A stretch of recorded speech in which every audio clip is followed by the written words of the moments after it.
ഞാൻ മാവേലിക്കര ജില്ലയിൽ നിന്നാണ് വരുന്നത്. എൻ്റെ പേര് അമ്പിളി മുരളി എന്നാണ്. ഞാനൊരു ഹിന്ദു സമുദായത്തിൽ നിന്നാണ് വരുന്നത്. എൻ്റെ ഹസ്ബൻഡ് 2021 മെയ് 16 കോവിഡ് ബാധിച്ച് ഡൽഹി വെച്ച് മരിച്ചു. ഞങ്ങൾ വാടക വീട്ടിലായിരുന്നു താമസിച്ചിരുന്നത്. 2 പെൺകുഞ്ഞുങ്ങളുമായിരുന്നു. പിന്നെ എന്തോ ചെയ്യണമെന്നറിയാൻ വയ്യാത്ത ഒരവസ്ഥയിൽ ഇങ്ങനെ നിന്നപ്പോഴാണ് ഡൽഹി മലയാളി അസോസിയേഷനിൽ അടുത്താൽ ഞങ്ങൾക്ക് വസ്തുവും ഇല്ലായിരുന്നു, വീടുമില്ല, ഒന്നുമില്ലായിരുന്നു. അവർ ചേർന്ന് ഞങ്ങൾക്ക് വസ്തു 5 ലക്ഷം രൂപ അവിടുന്ന് സഹായം തന്നു.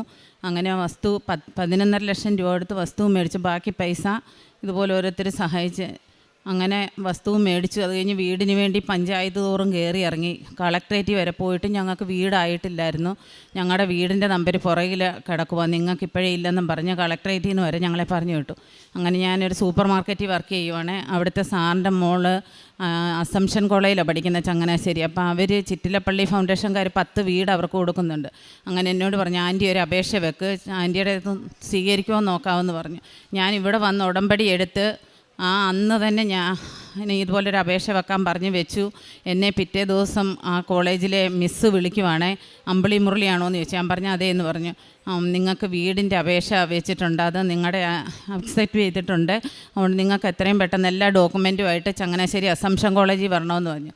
ഞാനും എൻ്റെ ചേച്ചിയും കൂടെ ചെന്ന് അവിടെ ആ ഡോക്യുമെൻ്റ് എല്ലാം കൊണ്ട് കൊടുത്ത് തിരിച്ചു പോന്നു. 3 മാസമായിട്ട് ഒരു വിളി അവിടെ നിന്നുണ്ടായില്ല. അത് കഴിഞ്ഞ് ഞാനിവിടെ വന്ന് വീണ്ടും ഉടമ്പടി പുതുക്കി അന്ന് തന്നെ എന്നെ വിളിച്ചിട്ട് പറഞ്ഞു, നിങ്ങളുടെ പ്രമാണവും ഇതുമെല്ലാമായിട്ട് വീണ്ടും വരണം, നിങ്ങളുടെ വീട് പണി ഉടനെ തന്നെ പൂർത്തീകരിക്കാനുള്ള നടപടി എടുത്തിട്ടുണ്ടെന്ന് പറഞ്ഞു.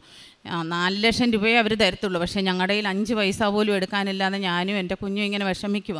അവൾ ആദ്യം വന്ന് ഇവിടെ ഉടമ്പടി എടുക്കുന്നത്. അവളാണ് എന്നോട് പറഞ്ഞ, അമ്മ ഇതുപോലൊരു കൃപാസനം പള്ളിയുണ്ട്, ഞാൻ പോയി ഒന്ന് ഉടമ്പടി എടുക്കാം, നമുക്ക് വീടിൻ്റെ കാര്യം എന്തെങ്കിലും ആകുമെന്ന് പറഞ്ഞു. അപ്പോൾ പത്തനംതിട്ടയിൽ അവൾ പഠിച്ചുകൊണ്ടിരുന്നത്. അവിടെ ഒരു കൂട്ടുകാരി രഞ്ജു എന്ന് പറഞ്ഞ കുട്ടിയാണ് അവളോട് പറഞ്ഞത്, എടി നീ ആ പള്ളിയിൽ പോയി ഒന്ന് ഉടമ്പടി എടുക്കാം, നിങ്ങൾക്ക് വീടാകുമെന്ന് പറഞ്ഞു. ഞാൻ അന്നേരം ഇവളെ കളിയാക്കി, നിനക്ക് വേറെ ജോലിയൊന്നും ഇല്ലയോ, നമ്മൾ ഈ ഹിന്ദു സമുദായത്തിൽ നിന്ന് നമ്മളങ്ങനെ പള്ളിയിലൊന്നും പോയിട്ടില്ല എന്ന് പറഞ്ഞപ്പം അവൾ എന്നോട് പറഞ്ഞു, അമ്മ വരണ്ട, ഞാൻ പൊക്കോളാം എന്നും പറഞ്ഞ് അവൾ ഇവിടെ വന്ന് ഉടമ്പടി എടുത്തു.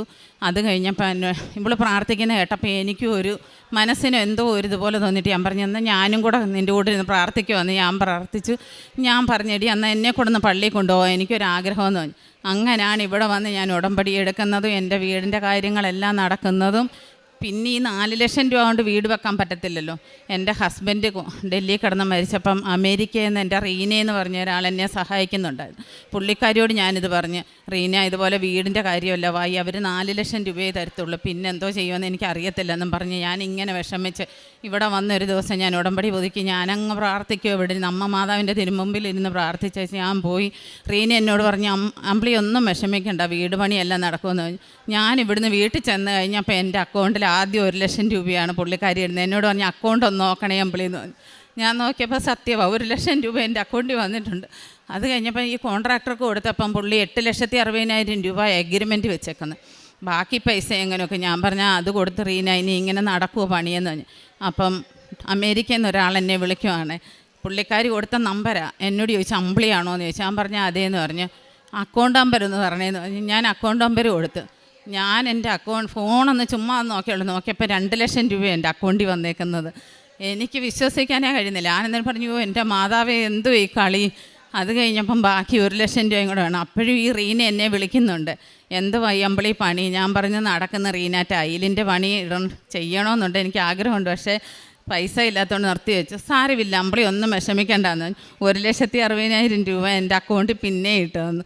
അങ്ങനെ എൻ്റെ വീട് പണിയെല്ലാം പൂർത്തിയായി. പിന്നെ ഞാൻ ഇവിടെ പറയരുതെന്ന് പറഞ്ഞു, എൻ്റെ മോളുടെ ഒരു ജോലിക്കാരി അവൾ വന്നിട്ടേ സാക്ഷ്യം പറയാമെന്ന് പറഞ്ഞു. എങ്കിലും ഞാൻ പറയുവാണ്, മോൾക്ക് ജോലിയൊന്നും ഇല്ലാതെ ഇങ്ങനെ നിന്ന് വിഷമിച്ച കൂട്ടത്തിൽ അവിടെ ഒരു കൂട്ടുകാരി വിളിച്ചിട്ട് പറഞ്ഞു, അബുദാബിയിൽ സ്കൂളിൽ, ഇവിടെ ടീച്ചറാണ്, ഇവിടെ സ്കൂളിലൊക്കെ നോക്കിയിട്ടൊന്നും ആയില്ല, നീ കയറി വന്ന് എനിക്ക് ജോലി ശരിയാക്കി തരാമെന്ന് പറഞ്ഞു. അവൾ കയറിപ്പോയി. വിസിറ്റിങ്ങിനാണ് പോയത്. അവിടെ ചെന്ന് വിസിറ്റിങ് തീരാവുന്ന അന്ന് വരെ അവൾക്ക് ജോലിയുടെ ഒന്നും ആയില്ല.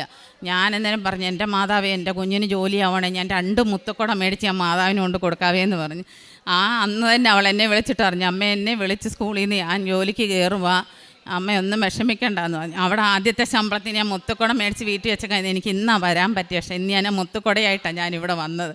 അങ്ങനെ എനിക്ക് ഒത്തിരി അനുഗ്രഹങ്ങൾ. എൻ്റെ കാലിൻ്റെ വേദനയാണ്, എനിക്ക് കാല് കുത്തി എനിക്ക് കടയിൽ ജോലി ചെയ്യാൻ വയ്യായിരുന്നു. അങ്ങനെ ഒത്തിരി ഹോസ്പിറ്റലിൽ കൊണ്ട് കാണിച്ചിട്ടൊന്നും കാലിന് വേദന മാറുന്നില്ല. എനിക്ക് മുട്ട് കുത്തി നിന്നിങ്ങനെ പ്രാർത്ഥിക്കാൻ പറ്റത്തില്ലായിരുന്നു.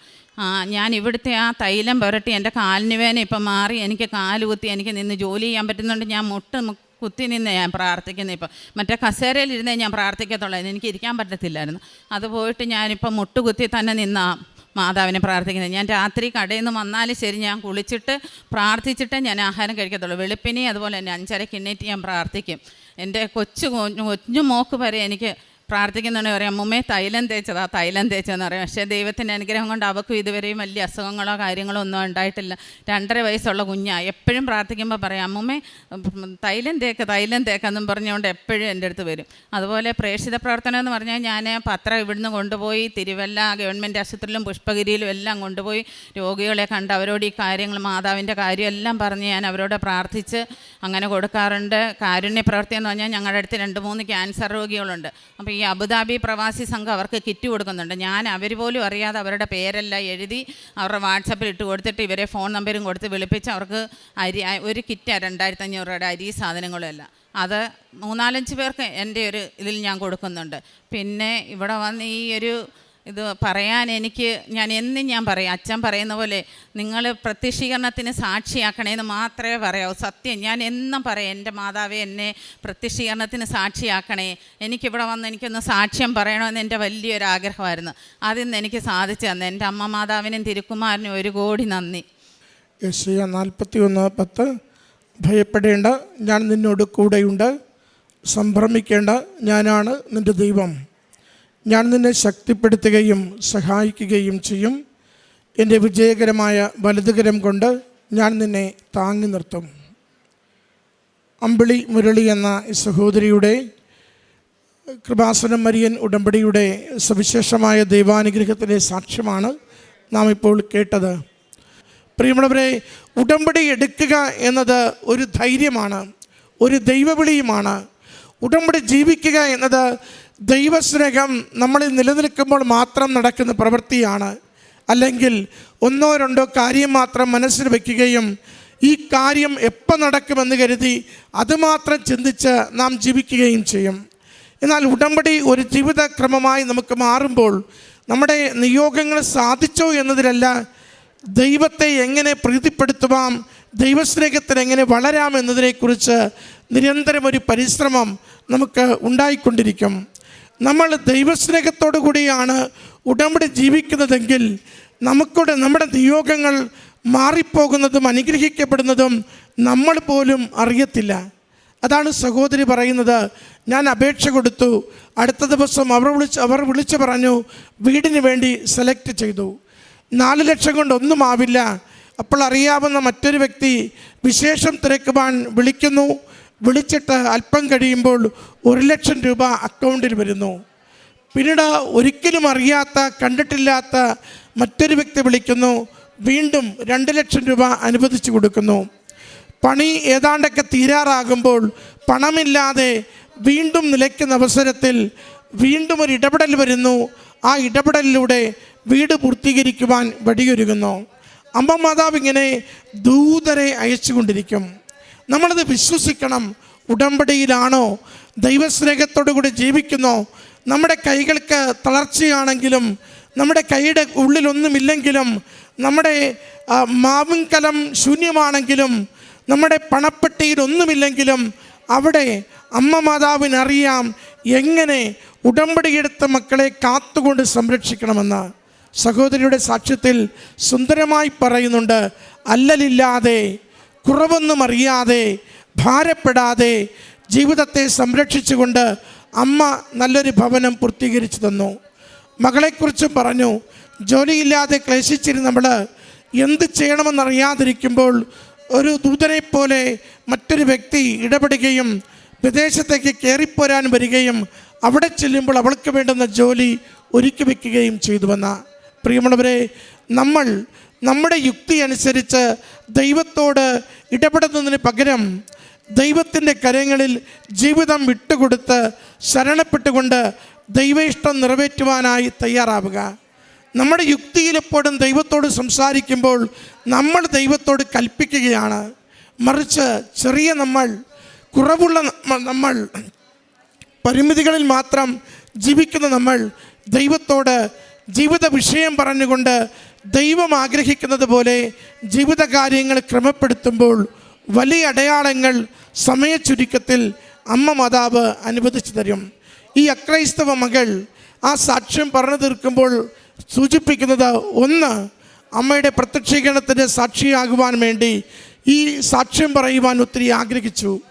രണ്ട്, നിത്യതയോളം ജീവിക്കുന്നതിന് അമ്മയുടെ ഉടമ്പടിയിൽ തുടരുവാൻ ഞാൻ തീരുമാനിച്ചുവെന്ന്. ഇത് തന്നെയാണ് മരിയൻ ഉടമ്പടിയുടെ ഏറ്റവും പ്രധാനപ്പെട്ട ലക്ഷ്യങ്ങൾ. ഒന്ന്, ലോകത്തിൽ നമ്മൾ ഏറ്റുപറയുന്നു, നമ്മൾ ഓരോരുത്തരും അമ്മ മാതാവ് ഈ ആലയത്തിൽ ജീവനോടെ പ്രത്യക്ഷപ്പെട്ടുവെന്ന് അമ്മയോട് പ്രാർത്ഥിച്ചതിലൂടെ ഞങ്ങൾക്ക് ലഭിച്ച അനുഭവങ്ങളിലൂടെ ഞങ്ങൾ സാക്ഷ്യപ്പെടുത്തുന്നു, അമ്മ മാതാവിൻ്റെ പ്രത്യക്ഷീകരണത്തിൽ വിശ്വസിക്കുന്നു. രണ്ടാമത്തത്, എനിക്ക് ദൈവം നൽകിയിരിക്കുന്ന ഈ ജീവിതം എൻ്റെ ആത്മാവിനെ ദൈവത്തിന് തിരികെ കൊടുക്കുവാൻ എനിക്ക് ഉത്തരവാദിത്തമുള്ളത് കൊണ്ട് ഇന്ന് വരെ ജീവിച്ചതുപോലെയല്ല, എൻ്റെ ആത്മാവിന് കളങ്കമില്ലാതെ വിശുദ്ധിയോടെ ജീവിച്ച് നിത്യതയിലേക്ക്, സ്വർഗസന്തോഷത്തിലേക്ക് എൻ്റെ ദൈവത്തോട് ഒത്തുചേരുന്നതിന് വേണ്ടി ഈ ജീവിതം ഓരോ ദിവസവും എല്ലാ കറകളിൽ നിന്നും കുറവുകളിൽ നിന്നും ഞാൻ സംരക്ഷിക്കുമെന്ന്. അപ്രകാരം നിത്യതയുടെ മക്കളാകുവാൻ നമ്മളെ ഓരോരുത്തരെയും സഹായിക്കണമേ എന്ന് അമ്മ മാതാവിനോടും ഈശോയോടും പ്രാർത്ഥിച്ചുകൊണ്ട് ഈ കുടുംബത്തിന് ലഭിച്ച എല്ലാ അനുഗ്രഹങ്ങൾക്കും നന്ദി പറഞ്ഞുകൊണ്ട് കരങ്ങളടിച്ച് ഈ സാക്ഷ്യം സമർപ്പിക്കാം. അത്യപൂർവ ദൈവാനുഭവങ്ങൾ ഇനി നിങ്ങൾക്കും സ്വന്തം. ഈ യൂട്യൂബ് ചാനൽ ഇതുവരെ സബ്സ്ക്രൈബ് ചെയ്തിട്ടില്ലെങ്കിൽ ഇപ്പോൾ തന്നെ സബ്സ്ക്രൈബ് ചെയ്യുക. ഈ വീഡിയോ ഇപ്പോൾ തന്നെ നിങ്ങളുടെ സുഹൃത്തുക്കൾക്ക് ഷെയർ ചെയ്തുകൊണ്ട് കർത്താവിൻ്റെ പ്രേക്ഷിതരാകുക.